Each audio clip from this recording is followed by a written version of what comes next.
Pass too far ahead for Matt Hayes to control that time. Tipped into the zone by Colarusso, fenced back out by Leach. Tim Grable spinning away. Grable got the party started for Stonehill with a shot that found its way past Nick Howard in period number 1. Got the Skyhawks on the board when they were trailing 2-0 in a game it looked like St. A's was going to be well in control of, but back and forth we have gone. Reversing course over to Leach. As Hayes, excuse me, he had trouble with it. Now numbers coming back the other way here for Stonehill. Colarusso towards net, puck dies down. Colarusso foul shot, rings off the pipe, shoveled in front and in. Mike Seone with the game winner just 3 minutes into overtime. And the Skyhawks stay alive in the NE10 playoffs. Wow. Wow. Wow. That's all I have.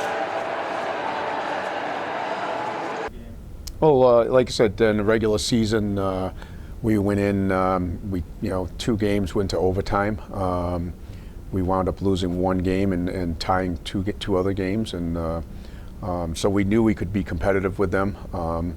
So that wasn't, there wasn't any doubt that, or lack of confidence that we couldn't play with them. It was just a matter of going out there and playing our game and competing for a full 60 minutes. The first period was obviously pretty tough. We went down 3-1, so it was pretty chaotic, but I thought the best message of the night was how we were able to respond to every goal we let up. We were just able to get one right back quick, so I think that gave us a lot of confidence going into the third, knowing we've been able to bounce back all night, so we were able to branch off that pretty well. So on Saturday, obviously, they got out to a pretty hot start, but luckily we were able to get a few back before going into the intermission, build a little momentum going into overtime, and we were fortunate enough to come out on top. Yeah, I mean, like, we started out slow, and we've always said all along, not too high, not too low. So, when we're doing well, we don't want to get too excited, and when things we're struggling a little bit, we don't want to get too down on ourselves. So that was the approach taken, from the first period on to the second. And then we were able to claw back and even it up in the third. And then we went down, in the third period. And, again, not too high, not too low, and continued battling and wound up getting that 4th goal to tie it up in the third period. Yeah, I mean, our defense has been great all year. They've come up huge when we needed to, and Timmy Grable made a few stops back there and saved me a little bit there. So that was big. I honestly think it saved the game, and hopefully we can have some big plays like that coming up on Tuesday. Well, we made that decision early on. We told the guys at the beginning of the overtime that we were going to roll 3 lines in the beginning just to see how things went. If the overtime kept extending, then we probably would have to throw in the 4th line at that point. So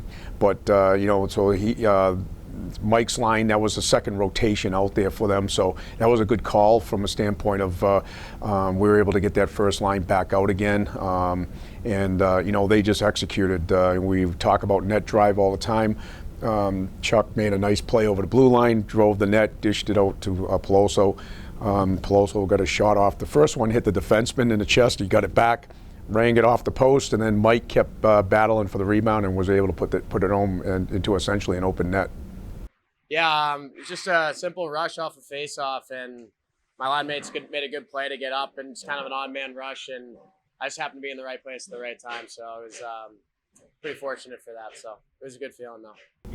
Oh yeah, I mean, special teams is key in the playoffs. And we stress trying to stay out of the box. A couple of years ago when we won the championship against Franklin Pierce, they had a power play. I think their power play unit was somewhere around 30%, and we wound up taking only 1 penalty in that championship game. And that's the key to winning these games in the playoffs. You've got to stay out of the box. Got to play 5-on-5, and that's what you need to do to win in these type of games.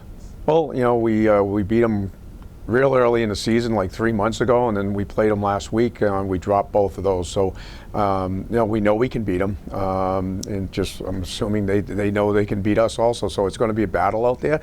We just got to go out there, play our game, play with a purpose, and make sure that we take care of puck protection and doing all the little things. And we talk about this all the time.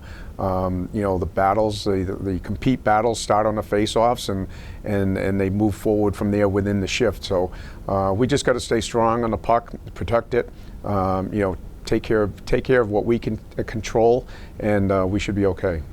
Yeah, obviously we beat them early on in the season and didn't come out so hot the last 2 times we played them, but coming off a big win like Saturday, the whole team feels pretty confident going into Tuesday, and we just got to keep it simple. Like Jack Scannell used to say, just get pucks deep, and we should be good. Yeah, the last 2 games we played them were pretty tough. We sort of the end of the season, we knew we were kind of in the playoffs already, so I wouldn't say it was our best effort. But going into it after a lot of momentum after that St. A's game, we know we can play with anyone after knocking them off. So I think we have a lot of confidence going into it, and we're all pretty excited to get going tomorrow.